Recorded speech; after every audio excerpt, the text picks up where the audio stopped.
नमस्कार प्रिय विद्यार्थियों।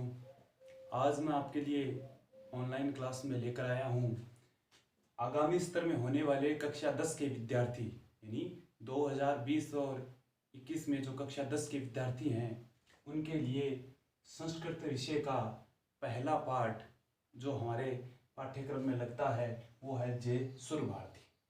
तो आज हम इस पहले पाठ के हिंदी अनुवाद के बारे में चर्चा करेंगे।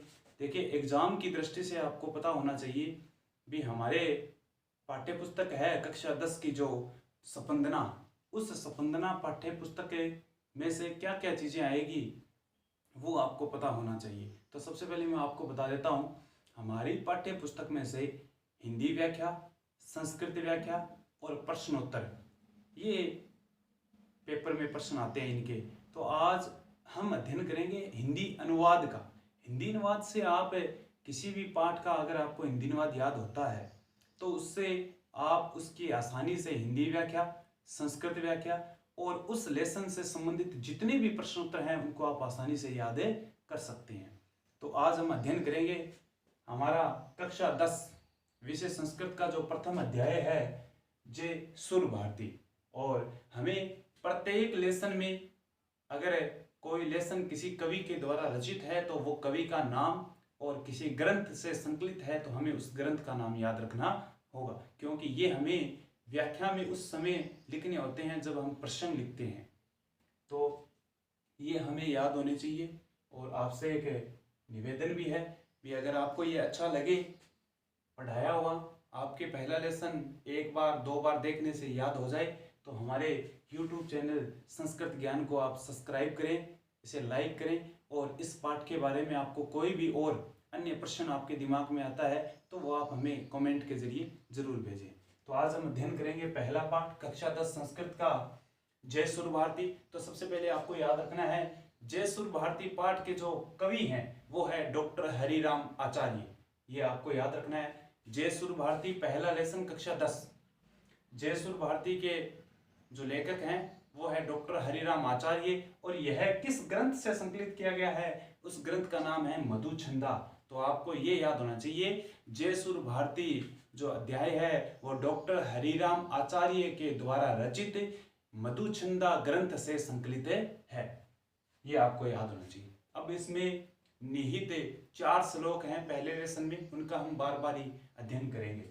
तो पहला श्लोक, जय जय हे भगवती सुर भारती तव चरणों प्रणमामि है, नाद ब्रह्म में जय वागीश्वरी शरणं ते गच्छामि। तो देखिए पहला श्लोक है। तो सबसे पहले श्लोक को याद करते हैं तो हमें थोड़ा बहुत संधि विच्छेद भी आना चाहिए, थोड़ा बहुत शब्दों का अर्थ अगर नहीं आता तो कोई बात नहीं है, लेकिन याद हो जाएगा आपके। जय जय हे भगवती सुर भारती, जय जय का मतलब होता है जय हो, जय हो। हे भगवती यहाँ माँ शारदा के लिए आया है, सुर भारती यहाँ सुरों की देवी माँ सरस्वती के लिए है। तो जय हो हे भगवती सुर भारती का मतलब होता है जय हो हे वाणी की देवी सरस्वती, यानी माँ शारदा की जय हो।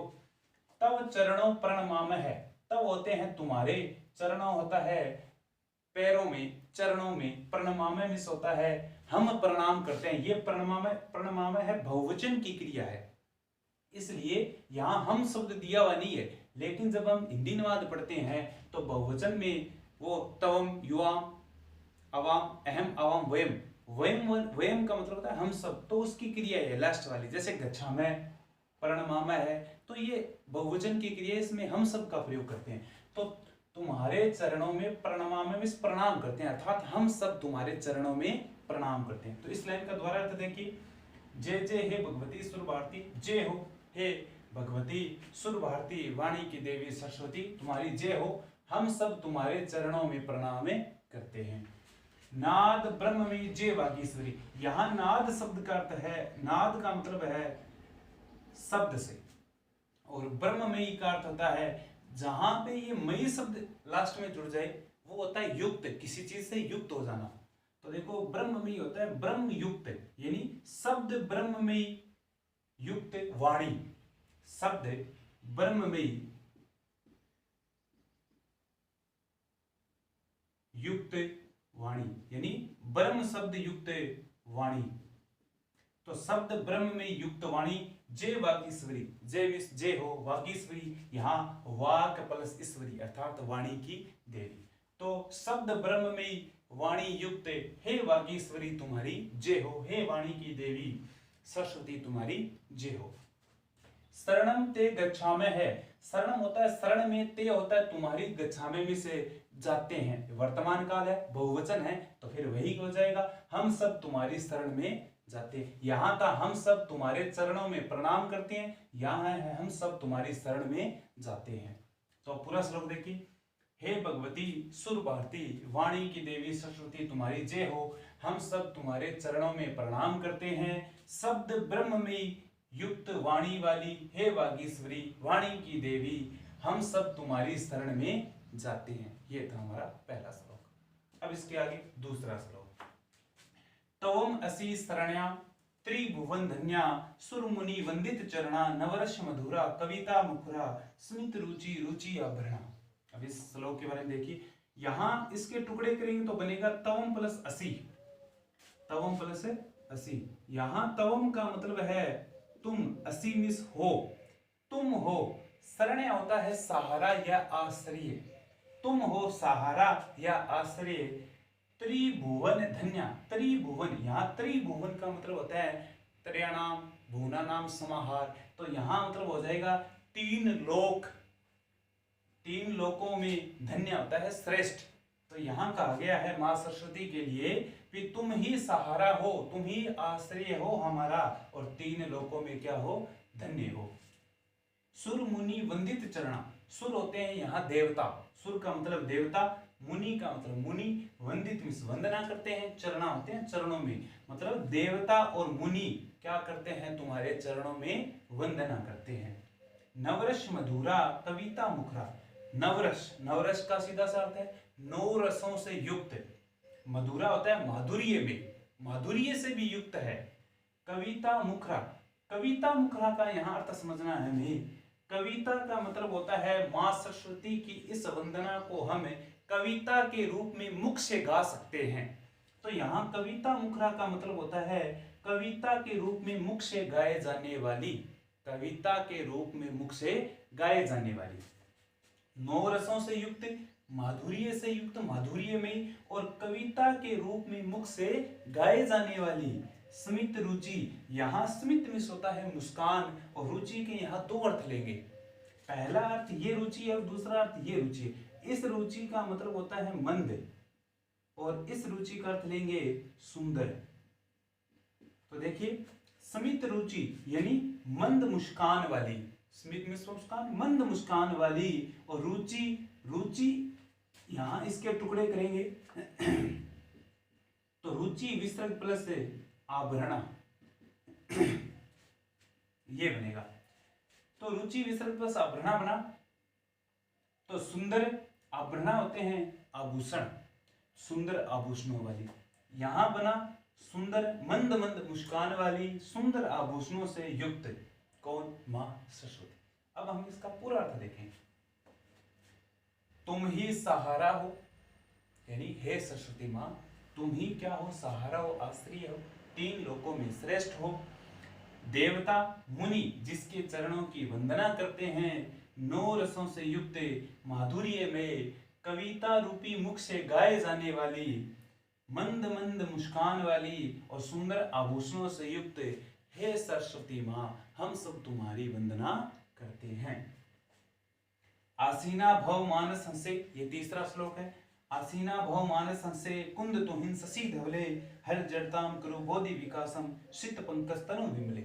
अब देखिए आसीना मिस आसीन हो, विराजमान हो, भव मिस हो, मानस हंसे, यहां मानस हंसे के हम दो अर्थ लेंगे। पहला अर्थ होता है मान सरोवर में जो हंस रहता है उससे, मानस हंसे का पहला अर्थ होता है मान सरोवर में जो हंस रहता है उससे, और दूसरा मानस हंसे का मतलब होता है हमारे मन का जो हंस है, यानी हमारा हृदय, उसमें भी मां सरस्वती विराजमान है। तो आसीना मिस हो, भव मिस हो, आसीना मिस विराजमान, भव मिस हो, मानस हंसे होता है मन रूपी हंस में, और मान सरोवर में स्थित हंस पर भी तुम क्या हो, विराजमान हो। कुंद तुहिन शशि धवले, यहाँ कुंद का मतलब होता है चमेली का पुष्प, तुहिन का मतलब होता है बर्फ, और शशि होता है चंद्रमा, और धवली होता है सफेद। अब देखिए इसका अर्थ क्या निकलेगा, चमेली का पुष्प बर्फ और चंद्रमा के समान है सफेद। हर जड़ताम कुरु बोधि विकासम, हर होता है हमारी हरण करो, जड़ताम होता है मूर्खता को, यहाँ हरण करने का मतलब होता है दूर करो, यानी हमारी मूर्खता को हरण करके बोधि विकासम, यानी हमारे ज्ञान का, बोधि होता है ज्ञान का, विकासम क्या करो, विकास करो, हमारी मूर्खता को हरण करके ज्ञान का विकास करो।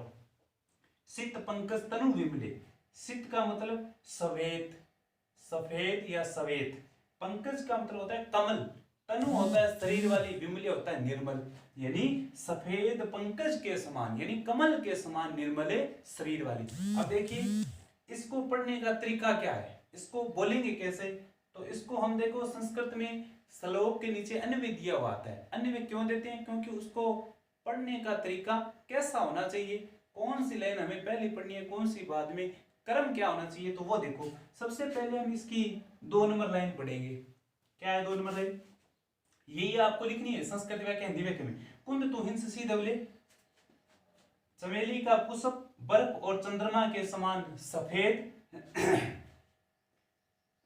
सफेद, सित पंकज तनु विमले। फिर चौथी लाइन पढ़नी है, चौथी लाइन क्या, सफेद पंकज के समान निर्मल शरीर वाली। अब दो विशेषताएं होगी मां सरस्वती की, कौन कौन सी, चमेली के पुष्प बर्फ और चंद्रमा के समान सफेद, कोमा सफेद कमल के समान निर्मल शरीर वाली, हे सरस्वती मां तुम हमारे मन रूपी हंस पर और मान सरोवर में स्थित हंस पर विराजमान हो, और हमारी मूर्खता का हरण करके हमारे अंदर ज्ञान का क्या करो, विकास करो। ऐसे बोलना। अगर एक बार में समझ में ना आए तो एक बार वीडियो को एक बार और देखें, समझ में आ जाएगा आराम से। एक बार दोबारा बता देता हूं मैं तीसरा श्लोक। पहले आपको दूसरी लाइन का हिंदी अनुवाद बोलना है, चमेली के पुष्प बर्फ और चंद्रमा के समान सफेद, और सफेद कमल के समान निर्मल शरीर वाली, हे सरस्वती मां तुम हमारे मानस रूपी यानी मन रूपी हंस पर और मान सरोवर में स्थित हंस पर विराजमान हो, और हमारी मूर्खता का हरण करके हमारे ज्ञान का विकास करो। आगे चौथा श्लोक देखिए, ललित कला में ज्ञान विभामी, वीणा पुस्तक धारिणी, मति आस्ताम नो तव पद कमले, कुंठा विषहारिणी। अब देखो ललित कला में होता है मई, फिर यहां आ गया मई होता है युक्त, यहां भी मई था, ये देखो मई शब्द यह ब्रह्ममयी आ गया, और यहाँ कलामयी, कलाओं से युक्त, यानी ललित कलाओं से युक्त, ज्ञान विभामी, यहाँ विभा का मतलब होता है कांति या चमक,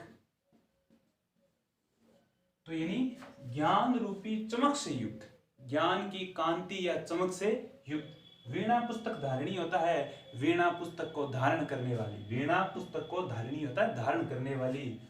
अब देखो इस शब्द को तोड़ना जरूरी है तभी इसका अर्थ समझ आएगा। सबसे पहले मति, फिर विसर्ग, फिर आस्ताम, फिर प्लस में आगे है न। मति होता है बुद्धि, आस्ताम मिस लगी रहे, न मिस होता है हमारी, तो हमारी बुद्धि लगी रहे तब होता है तुम्हारे। पद कमले होता है, पद होता है चरण, कमले होता है कमल रूपी चरणों में, हमारी बुद्धि तुम्हारे कमल रूपी चरणों में लगी रहे। अय कुंठा विष हारिणी, अय होता है अरे, कुंठा रूपी विष को हारिणी होता है हरण करने वाली। अब देखिए इसको बोलना कैसे सबसे पहले आपको बोलना है ललित कलाओं से युक्त, ज्ञान की कांति से युक्त, वीणा पुस्तक को धारण करने वाली। अब इसके बाद में आपको बोलना चौथी लाइन, कुंठा रूपी, अरे कुंठा रूपी विष को हरण करने वाली हे सरस्वती मां। फिर तीसरे लाइन, हमारी बुद्धि तुम्हारे कमल रूपी चरणों में लगी रहे। अब देखिए कैसे बोलना दोबारा, ललित कलाओं से युक्त, ज्ञान की कांति से युक्त, वीणा पुस्तक को धारण करने वाली, कुंठा रूपी विष को हरण करने वाली हे सरस्वती मां, हमारी बुद्धि तुम्हारे कमल रूपी चरणों में लगी रहे। एक बार आप इस वीडियो को पुनः देखेंगे तो आपको ये लेसन अच्छे तरीके से समझ में आ जाएगा। आज हमारा कक्षा 10 का पहला लेसन पूर्ण हुआ हिंदी अनुवाद, आपको बढ़िया तरीके से घर बैठे एक बार कहीं भी विद्यालय का जो सत्र है वो शुरू नहीं हुआ है, तो आप जो 9th वाले 10वीं में विद्यार्थी हुए हैं आगामी स्तर में होने वाले, तो वो आप घर बैठकर कक्षा 10 की पुस्तक स्पंदना का पहला लेसन है, इस वीडियो के माध्यम से आप अच्छे तरीके से याद कर सकते हैं। तो इस चैनल को सब्सक्राइब करें, लाइक करें और कमेंट करें और शेयर अपने जो जितने भी दोस्त हैं कक्षा 10 में, या अपने जो भी गुरुजन साथी देख रहे हैं वो अपने विद्यालय के जितने भी विद्यार्थी हैं उनके साथ इसको शेयर करें। बहुत बहुत धन्यवाद।